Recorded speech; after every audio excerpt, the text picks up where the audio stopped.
소상교회 성도 여러분 안녕하십니까? 네, 반갑습니다. 제가 몇 교회 돌아다녀 보지는 않았지만 이렇게 열렬하게 박수 쳐주시면서 환호성을 해주신 교회는 처음입니다. 그래서 처음에 긴장을 많이 하고 왔는데요, 그 박수와 환호성 때문에 긴장이 싹 녹아버렸습니다. 교회가 얼마나 분위기가 좋고 또 한 마음으로 사시는지 또 사업을 하시는지 딱 대본에 알게 됐습니다. 1989년 12월 3일 세워진 이 서중환 교회가 하나님의 진리로 또 하나님의 복음으로 완전무장되어져서 세상에 큰 등대가 되어지길, 또 그 안에 있는 모든 성도님들이 은혜와 축복 가운데 살아가시게 되길 간절히 바라겠습니다. 저는 호남앞에 청소년부를 섬기고 있는 김성민이라고 합니다. 오늘 함께 하나님의 메신저라는 제목으로 말씀을 대언하도록 하겠습니다. 말씀을 준비하면서 기도를 많이 했습니다. 왜냐하면 처음에는 제가 목회 처음 시작할 때는 설교를 잘하고 싶었습니다. 대부분 목회자들이 그럴 텐데요. 저 또한 잘하고 싶어서 많이 고민을 하고 했었는데, 주말 부흥회나 이런 내 교회가 아닌 다른 교회를 다니면서 가장 크게 느꼈던 바는 뭐였냐면, 제가 그 교회의 성도님들을 잘 모른다는 거였어요. 그래서 가장 적절한 말씀, 그리고 그들에게 가장 필요한 말씀은 결국은 내가 알 수 없다는 걸 알게 됐고, 그 다음부터는 설교를 잘 하게 해달라고 기도하기보다 하나님의 말씀이 무엇이고, 그래서 서중환 교회의 각 성도님들에게 어떤 말씀이 필요한지를 알게 해달라고 기도하게 됩니다. 그렇게 기도하고 또 말씀을 전달하려 합니다. 성령 하나님께서 여러분 마음 가운데에 가장 필요 적절한 말씀을 저를 통해 허락해 주시기를 간절히 기도합니다. 먼저 말씀을 봉독해 드립니다. 하나님이 가라사대 이 시대에 꼭 이루어져야 할 일이고 또 분명히 이루어질 것이라는 사실을 저는 믿고 이 말씀을 읽고 있습니다. 하나님이 가라사대 말세에 내가 내 영으로 모든 육체에 부어주리니 너희의 자녀들은 예언할 것이요 너희의 젊은이들은 환상을 보고 너희의 노인들은 꿈을 꾸리라. 아멘. 질문을 드려봅니다. 이 사람이 누구일까요? 그렇게 잘하십니다. 역시 다르네요. 네, 글씨가 나와 있군요. 네, 엘렌 화이트라는 사람입니다. 엘렌 화이트 하면 많은 글들을 읽어봤을 텐데요. 혹시 여러분들 책 중에 가장 기억에 남는 책이 있으십니까? 엘렌 화이트의 글들 중에 시대의 소망. 시대의 명작이죠. 네, 예수님의 탄생부터 죽으심까지 그 과정들을 아주 세세히 자세히 기록했기 때문에 그 글을 읽다 보면 예수님이 이런 생애를 사시는 분이시구나, 감동에 젖을 수밖에 없는, 눈물 없이는 읽을 수 없는 시대의 명작, 시대의 소망, 감동의 책이죠. 또 있으십니까? 정로의 계단. 네, 저도 정말 좋아하는 책 중 하나입니다. 제가 어렸을 때 이 책을 읽고 회개라는 단어, 내가 죄인이라는 것을 좀 깨닫게 되는 책이었습니다. 사람이 어떻게 죄인이 되었는지, 죄인 상태부터 그가 예수님을 만나면서 어떻게 변화되는 삶을 살아가게 되는지에 대한 과정이 정말 자세히 설명되어 있습니다. 아직 예수님을 내가 죄인이라고 느끼지 못한 분이 계시다면 그 책을 꼭 읽어보시길 또 추천을 드립니다. 또 있으십니까? 산상보온. 산상보온은 정말 좋은 책이죠. 예수님께서 산 위에서 가르쳤던 내용들을 아주 디테일하게 한 절 한 절씩 설명해 주는 책인데요. 그 책을 읽다 보면 이 시대에 살면서 세상 사람들과 교인들과 그리고 하나님과 관계를 어떻게 설정하면 좋을지에 대해서 아주 잘 설명이 되어 있습니다. 네. 또 있으십니까? 질물교훈. 네. 또 있으십니까? 청년에게 보내는 기별. 나오기 기다렸습니다. 네, 많이 읽으셨는데 정답은 아니었어요. 감사합니다. 이게 저희가 올해로 패스파인더 72주년을 맞이하는데요. 기념핀입니다. 이게 5,000원 상당인데 나중에 드리도록 하겠습니다. 모르시겠지만 이게 미국 캠퍼리 가면 정말 인기가 있는 핀입니다. 거기 가면은 태극 마크만 있으면 옷도 막 벗어달라 그래요. 나중에 한번 가시면 좋겠다는 생각이 듭니다. 네, 청년에게 보내는 기별 참 좋은 책입니다. 특별히 학생들과 청년들은 이 책을 꼭 한번 읽어보셨으면 좋겠고요. 여러분 인생에 목적이 없다고 생각한다면 이 책을 읽어보십시오. 하나님께서는 당신들에게 분명한 목적을 갖고 계신다는 사실을 깨닫게 될 것입니다. 삶이 바뀌게 되고 내가 어떻게 열심히 살아야 될지, 왜 열심히 살아야 될지, 그리고 내 꿈은 단순히 직업이 아니라 그 직업을 통해 무슨 일을 해야 될지를 알게 해주는 책이 될 것입니다.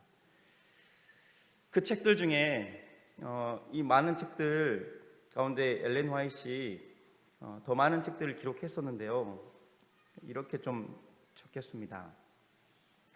간단히 좀 내용을 설명드리면 2,000번에 넘는 계시를 통해서 4,600개가 되는 기고, 제 아티클인데요. 10만 페이지에 달하는 기록, 그리고 49권의 책을 저술하고 그녀의 이름으로 128권의 책이 출간됩니다. 그럼 이거 별거 아닌 것 같다고 혹시 생각하실 분이 있을지 모르겠지만 페이퍼를 여러분 써보셔서 아신 분들은 3장짜리 페이퍼를 쓰기 위해 얼마나 고민하고 고뇌하고 땀방울 흘려야 되는지 모릅니다. 근데 이분은 이렇게 많은 책을 저술했어요. 그게 우리 교회에 있습니다. 근데 문제는 이것입니다. 그녀가 쓴 이 글들이 도대체 나와 무슨 상관이 있느냐라는 거예요. 그녀가 쓴 이 많은 저술들과 비전을 통해 받은 은혜들이 나와 무슨 상관이 있느냐라는 겁니다. 설명을 드리기 위해서 퀴즈를 내보겠습니다. 이것은 당시 예루살렘 성에서 한 물동을 일고 가는 모습입니다. 이게 좀 특이한 점, 이상한 점이 있는데 혹시 어떤 특이한 점이 있는지 아실까요? 한번 누구 말씀해 보시겠습니까?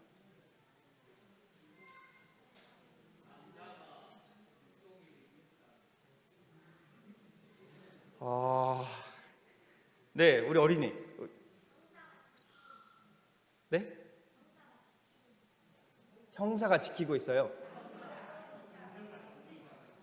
경사가 있다고요? 성어죠? 한 번만 한번 다시 말해 줄래요? 문을 지키고 있어요, 병사가. 네, 감사합니다. 그런 용기 있는 어린이의 모습이 감사드립니다. 비록 틀렸지만, 당시 로마 군인들이 지키고 있었었죠. 왜냐하면 유대인들이 당시 예루살렘이 로마의 속국이었거든요. 고맙습니다. 아까 정답은 나왔습니다.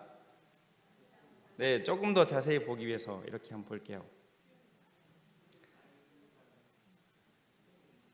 네, 어떤 분들은 물 항아리가 너무 길쭉하고 뾰족하다, 이거 틀렸다라고 하는데 아닙니다. 그 당시에 흙 덩이로 만들어진 구덩이 속에 넣어야 되기 때문에 이런 모습이고요. 여기서 특이한 점은 이 물동이 항아리를 이고 가는 사람이 남자라는 거예요. 네, 여자가 아니라 남자가 이 항아리 물동을 이를 이고 가고 있다라는 사실입니다. 왜냐하면 당시에는 모든 여인들이 이제 유대인 습성상, 당시의 습성상 역할이 나눠져 있었습니다. 여자 역할이 항아리를 들고 물을 길러오는 거예요.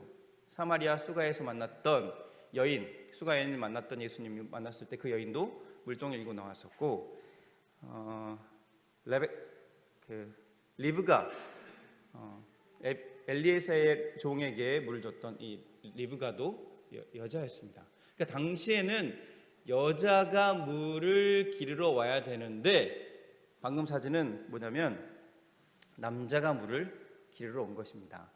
이 배경을 좀 설명드리면 이렇습니다. 예수님께서 마지막 유월절 잡히시기 전 마지막 만찬을 하기 위해서 제자들을 보냅니다. 둘을 보내면서 이렇게 이야기해요. 마가복음 16장에 나오는데요.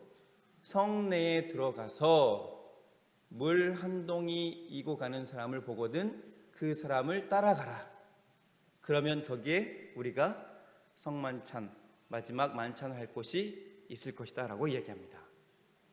근데 그렇게 했던 말이 성경절에는 물 한 동이를 가지고 가는 사람이라고 표현되지만, 만약 이렇게 됐다면 굉장히 모호했을 것입니다. 왜냐하면 당시에 물길로 오는 사람이 워낙 많았겠습니까? 네. 그럼 제자들이 한참을 찾았겠죠. 이 사람인가? 이 사람인가? 했을 텐데 예수님께서는 그렇게 설명하지 않았습니다. 원어적으로 보면 이렇게 나와요. A man carrying a jar 라고 나와요. 물 한 동이를 이고 가는 남자라고 표현한 거예요. 제자들이 대번에 알았을까요? 네, 대번에 딱 눈치챘습니다. 보통 물동이는 여자가 이는데 남자가 지고 간다. 그러면 가서 보면 바로 알겠구나 라고 해서 가보니 정말 이 남자가 물동이를 이고 가는 것이었습니다. 그래서 그걸 바로 보고 그를 따라갔던 것이에요.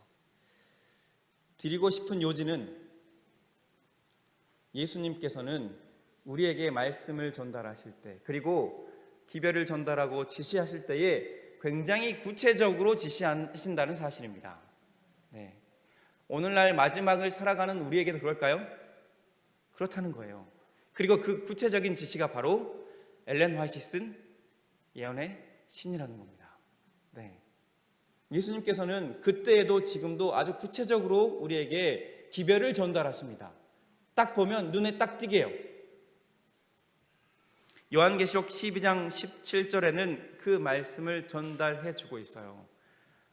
여러분, 우리가 엘렌 화이트를 통해 받은 이 기별들, 그 많은 책들은 우리 존재 자체를 굉장히 구별시켜주는 내용일 뿐 아니라 구체적으로 어떤 내용들을 통해서 삶을 살아가야 되는지에 대해서 알려주는 것입니다. 그럼 여러분, 이 기별들을 단순하게 생각하지 않고 예수님의 특별한 지시임을 기억하고 읽고 대하게 되길 간절히 바라겠습니다. 네, 그것이 오늘날 이 시대에 살아가는 재림 교인들에게 주신 특별한 메시지이자 기별인 것입니다. 아까 이거 마치신 분이 혹시 뒤에 네 선물 같이 드리겠습니다. 네. 여러분, 이 오늘 특별히 이제 이 내용, 예수의 증거를 가진 자들에 대해서 좀 설명을 드릴게요. 용이 여자에게 분노하여 돌아가서 그 여자 남은 자손 곧 하나님의 계명을 지키며 예수의 증거를 가진 자들과 더불어 싸우려고 바다 모래에 섰더라라는 이 시대의 마지막 남은 백성들에 대한 설명을 해주고 있습니다. 그리고 그 내용의 두 가지 특징을 설명해줘요. 그 첫 번째가 하나님의 계명을 지킨다라는 것입니다. 이미 잘 아시겠지만 조금 더 언급해 보겠습니다.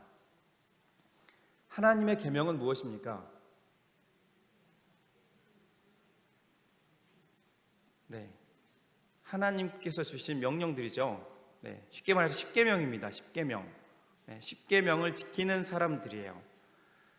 근데 이제 문제는 뭐냐면 우리가 어디에 초점을 많이 맞추냐면 십계명은 아는데, 하나님의 계명, 율법은 아는데 그 계명을 지키는 과정에 대하여 잘 집중을 못했습니다.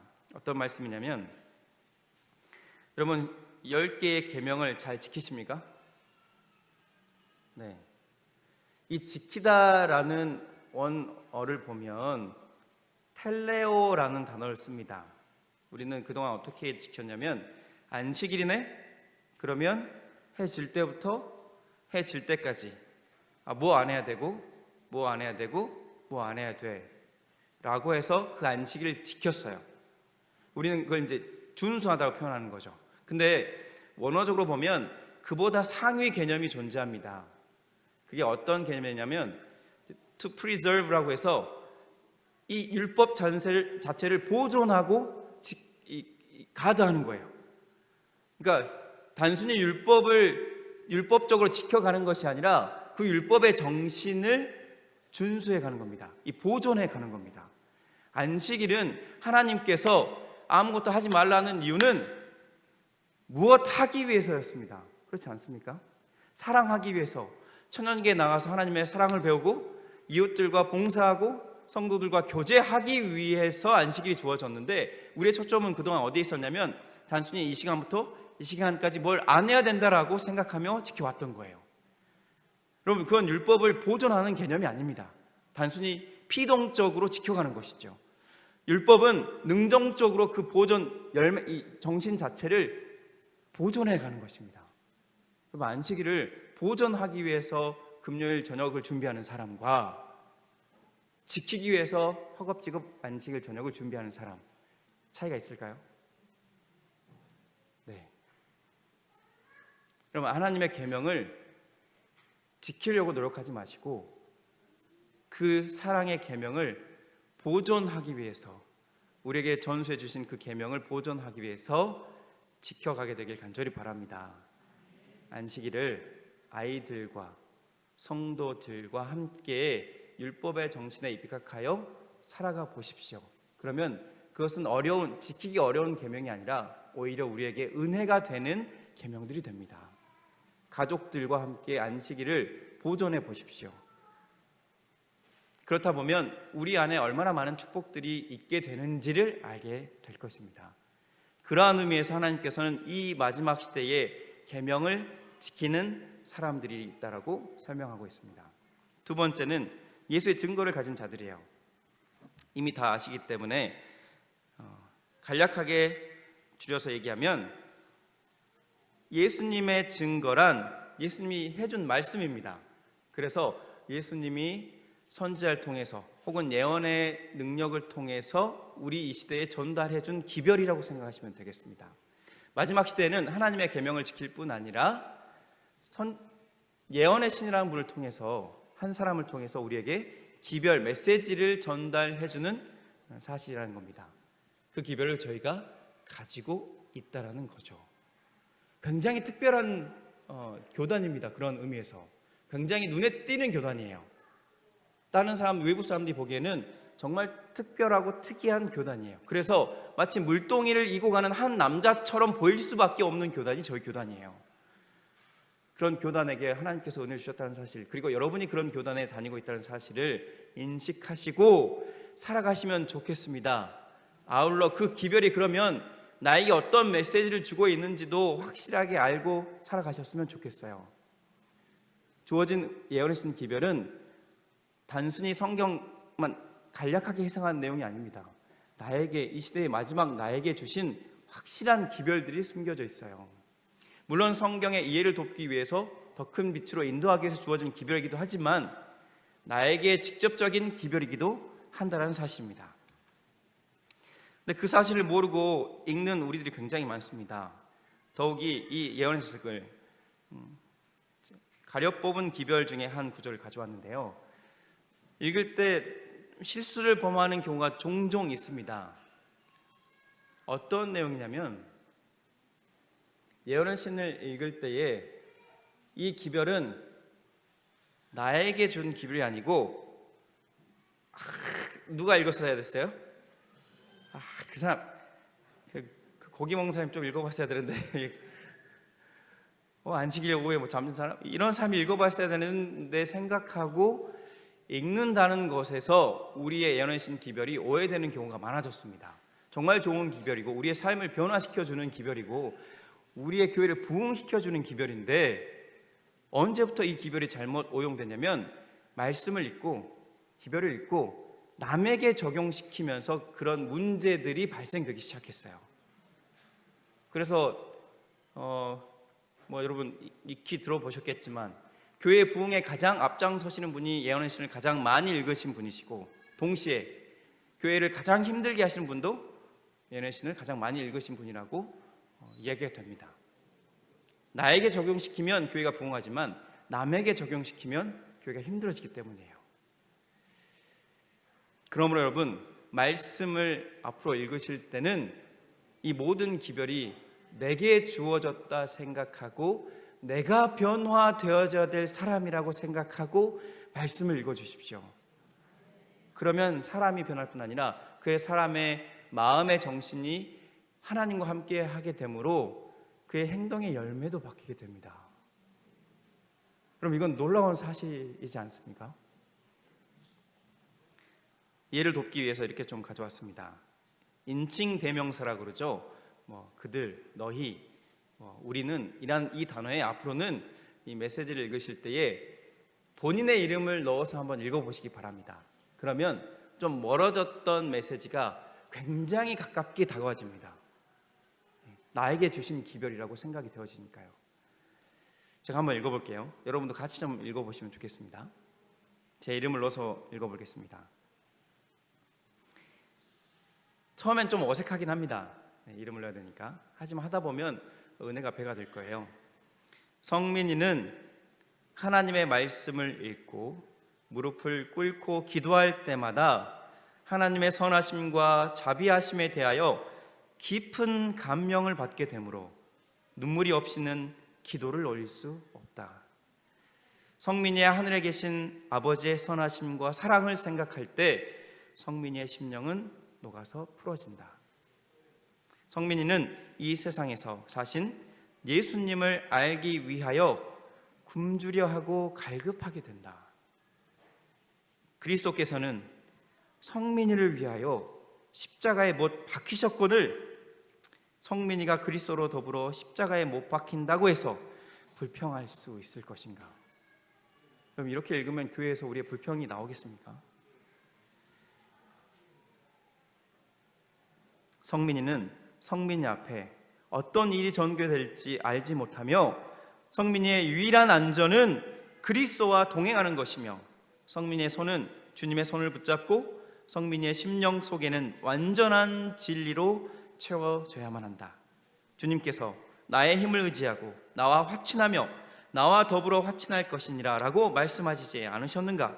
구주께 언제나 가까이 접근하자. 주님의 온유하신 품성을 성민이의 마음에 품고 주님과 더불어 겸손히 행하자. 아멘. 여러분, 엘렌 화이트는 그가 사람들에게 기별했을 때, 물론 대쟁투 청소라든지 시의 소망은 좀 다른 개념이긴 하지만 대부분의 이 기별 편지를 쓸 때는 한 사람에게 보낸 기별 혹은 한 집단에게 보낸 기별이었습니다. 특별한 목적을 가지고 사람에게 보낸 것이죠. 그렇게 모아진 기별들을 모든 사람에게 적용시키면 그때부터는 문제가 발생합니다. 여러분, 말씀을 읽으실 때에 다른 사람이 아니라 누구에게요? 나에게 주셨다라는 말씀으로 생각하시고 읽어보시길 간절히 바랍니다. 우리의 삶에 하늘의 은혜가 가득하실 거고 나에게 얼마나 하나님께서 사랑이 많은 채로 관심을 갖고 계시는지를 알게 될 뿐 아니라 내가 어떤 일을 하기 원하시는지를 또 알게 될 것입니다. 아까 맞추셨던 청년에게 보내는 기별이 여기 있습니다. 청년에게 대한 하나님의 목적. 청년 회장이 있으십니까? 그동안 제가 이게 안 나오고 있었군요. 죄송합니다. 언제부터 안 나왔었나요? 네? 그렇군요. 네. 여긴 나왔나요? 네. 여기까지 나온 거죠? 여기서 네, 알겠습니다. 네, 어쩐지 안 읽으시길래 그랬군요. 알겠습니다. 감사합니다. 중요해서 한 번 더 하라고 하신 것 같습니다. 그래서 이 내용 그렇게 꼭 읽어주시면 감사하겠고요. 청년에게 대한 목적을 똑같이 한번 해보겠습니다. 여러분도 그렇게 해주시면 좋을 것 같아요. 청년에게 대한 하나님의 목적을 그냥 읽으면 하나님께서는 청년들이 열심히 있는 자가 되고라고 이해해요. 그래서 청년들이 열심히 해야 된다고 생각합니다. 청년들도 마찬가지죠. 하지만 나에게 주신 기별이 되면 그때부터는 말씀이 달라집니다. 왜냐면 나에게 주신 기별이 되니까요. 우리 소라 청년, 네, 한번 읽어주실 수 있겠습니까? 본인 이름을 넣어서. 네, 앞으로 잠깐 모시겠습니다. 네.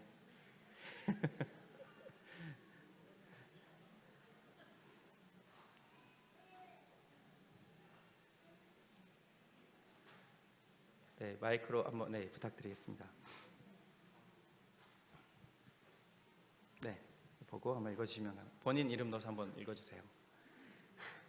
하나님께서는 소라가 열심히 있는 자가 되고 당신의 고상한 사업에 일할 수 있는 준비를 갖추고 또 책임을 감당할 수 있는 자격을 갖추게 되기를 원하신다. 하나님께서는 하나님을 영화롭게 하고 인간을 복되게 하기 위하여 부패하지 아니한 정신을 가지고 굳세고 용감하게 그들 앞에 있는 싸움을 싸우려고 결심한 소라를 요구하신다. 아멘. 네, 박수 한번 해주시면 감사하겠습니다. 네, 고맙습니다. 네, 참 활동을 열심히 해주는 청년이죠. 또 개인적으로 고맙게 생각하는 청년입니다. 하나님께서는 소라가 열심 있는 자가 되고 당신의 고상한 사업에 일할 수 있는 준비를 갖추고 또 책임을 감당할 수 있는 자격을 갖추게 되기를 원하십니다. 그건 사람의 말이 아니고 하나님의 마음입니다. 하나님께서는 하나님을 영화롭게 하고 인간을 복되게 하기 위하여 부패하지 아니한 정신을 가지고 굳세고 용감하게 그들 앞에 있는 싸움을 싸우려고 결심한 소라를 요구하십니다. 소라가 그런 청년이 되기를 간절히 바랍니다. 하나님께서 그렇게 간절히 원하시고 이 메시지를 적어 놓으셨어요.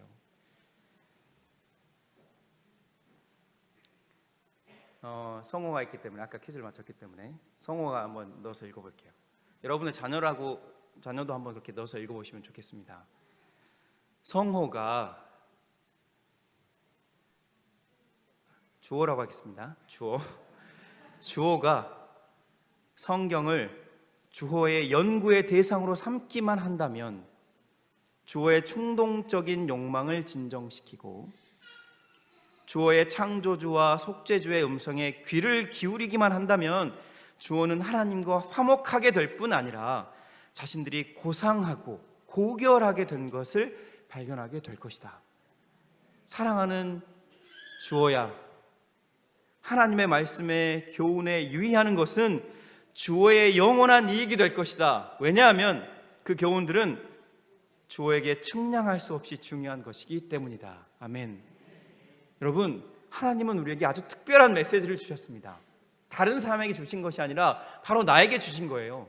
여러분들에게 동일하게 주셨고 여러분들이 읽고 이 말씀을 통해서 변화되기를 바라십니다. 아니, 그 능력까지 이미 넣어주셨어요. 우리가 그 말씀을 나에게 주신 기별이라고 인정하기만 한다면요. 여러분, 이 세상에서 신앙적으로 변화되길 원하십니까? 그렇다면 말씀을, 나에게 주신 기별을 꼭 묵상하시고 읽게 되길 간절히 바랍니다. 여러분, 포도나무 가지가 어디에 붙어 있기만 하면 됩니까? 원 나무에 붙어 있기만 하면 됩니다. 원 나무에 붙어 있는 것은 주의 말씀과 함께 하는 것 아니겠습니까? 주의 말씀은 내 발에 등이요 내 길에 빛이다라고 이야기했어요. 우리가 말씀과 함께하면, 이렇게 나에게 주신 기별을 매일 아침 읽고 살아간다면 우리의 삶은 변화될 수밖에 없습니다. 그리고 그 변화된 모습이 우리 모든 사람들에게 비춰지는 열매로 드러나는 것이죠. 예수님께서 각 사람을 열매로 심판하실 것이라고 했던 그 내용이 여기에 있습니다.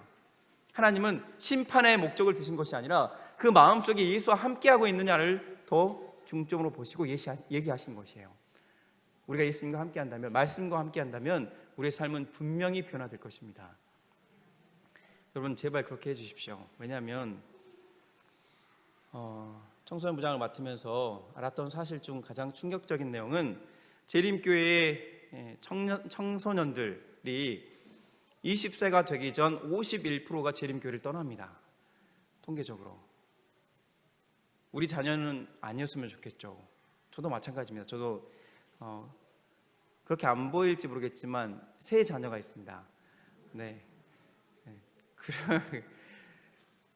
그러면 통계적으로는 이 셋 중에 하나 이상은 떨어져 나간다는 얘기예요.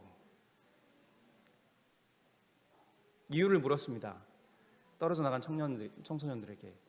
그리고 설문조사를 했는데 가장 큰 이유가 무엇이었냐면 직장 문제? 아닙니다. 결혼 문제? 이성 문제? 아닙니다. 진로 문제 아니에요. 가장 첫 번째로 대답했던 문제는 부모님들 혹은 교회 장로님들의 이율배반적 신앙.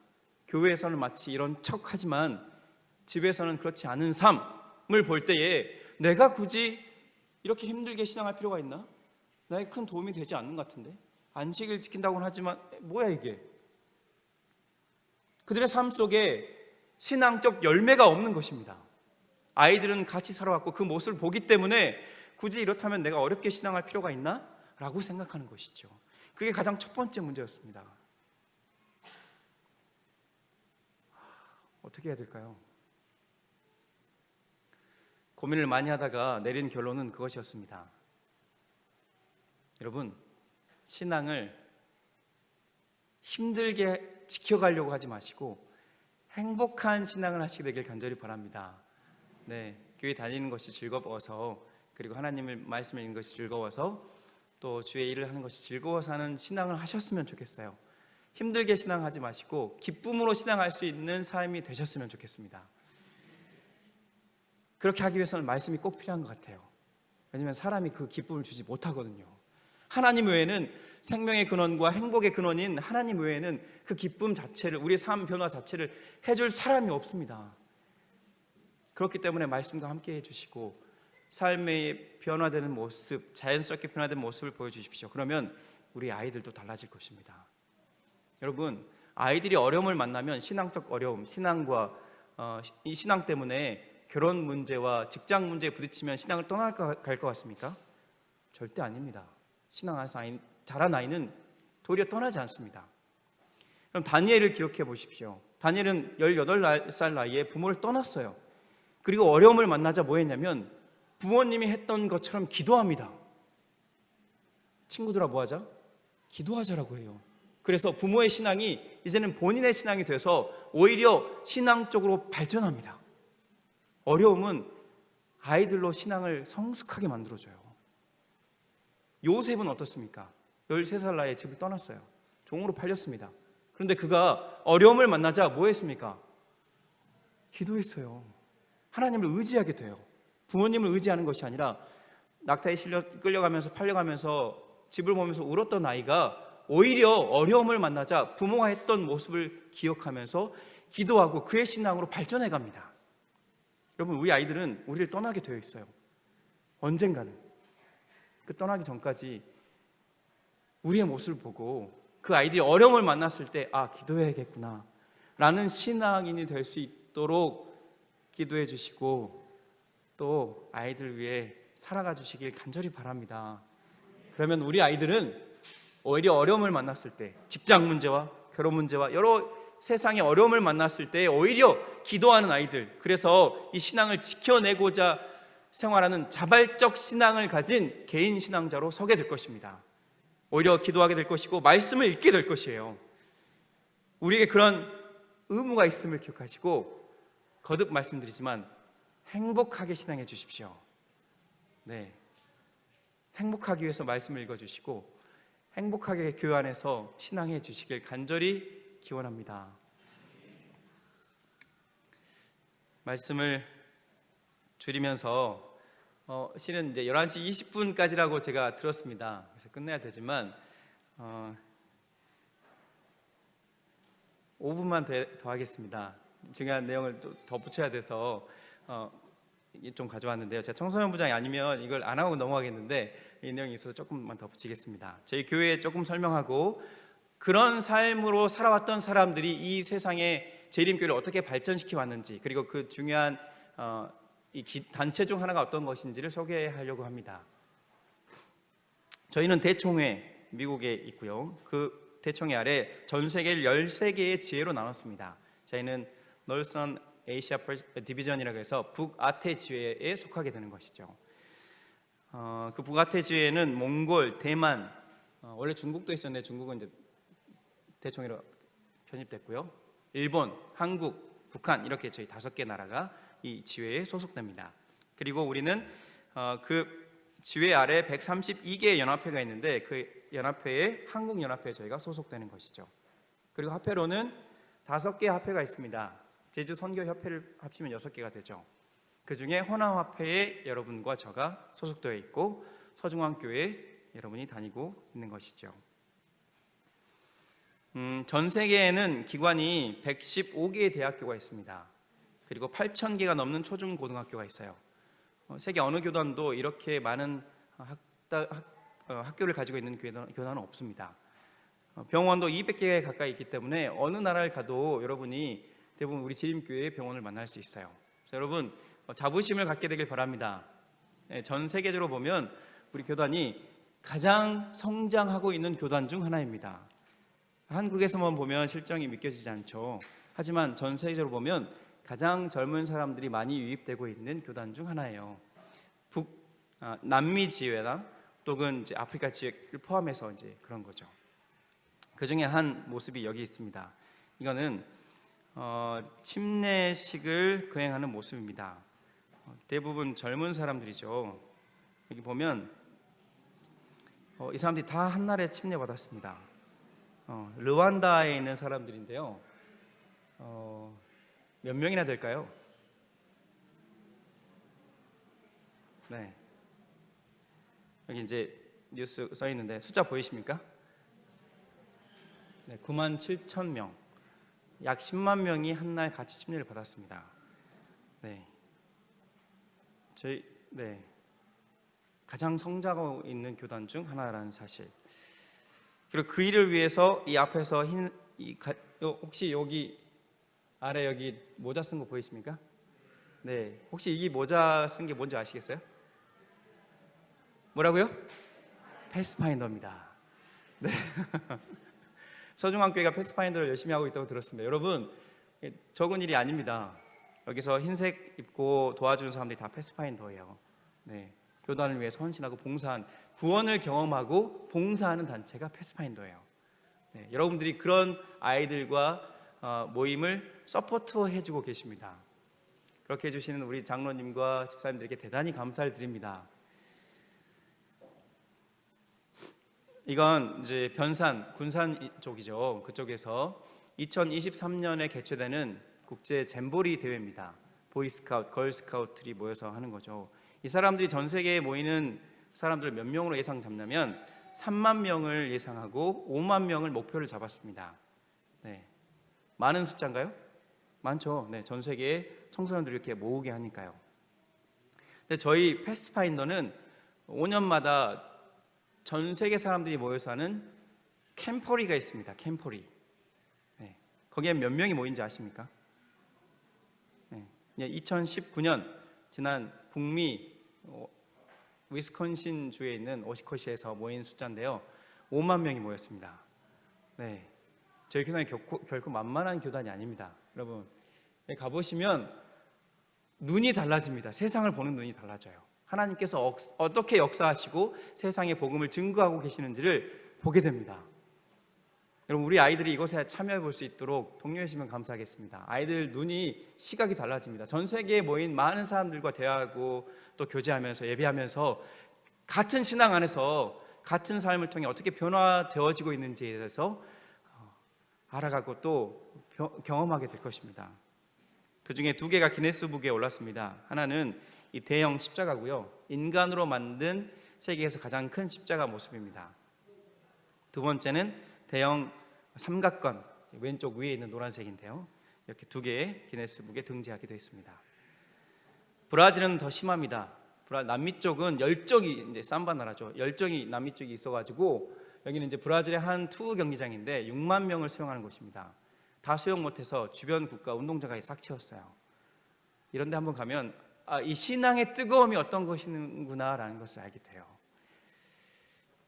이 국가가 어디 국가인지 아시겠습니까? 팔라우라는 곳인데요. 이쪽에 있습니다. 오세니아 주의 조금 이쪽에 있죠. 이 팔라우인데 이 팔라우에 작년 대통령이 선출됐는데 그 대통령이 우리 재림 교인이었습니다. 네, 2021년 1월에 선출됐고요. 선서할 때 이제 세레모니 할 때에 조찬식이었던 것 같고요. 대통령의 아버지가 나와서 이야기를 해주는데 그런 얘기를 합니다. 저희 아들은 어려서부터 교회 활동을 열심히 했습니다. 그 중에 가장 열심히 한 활동이 네, 정답입니다.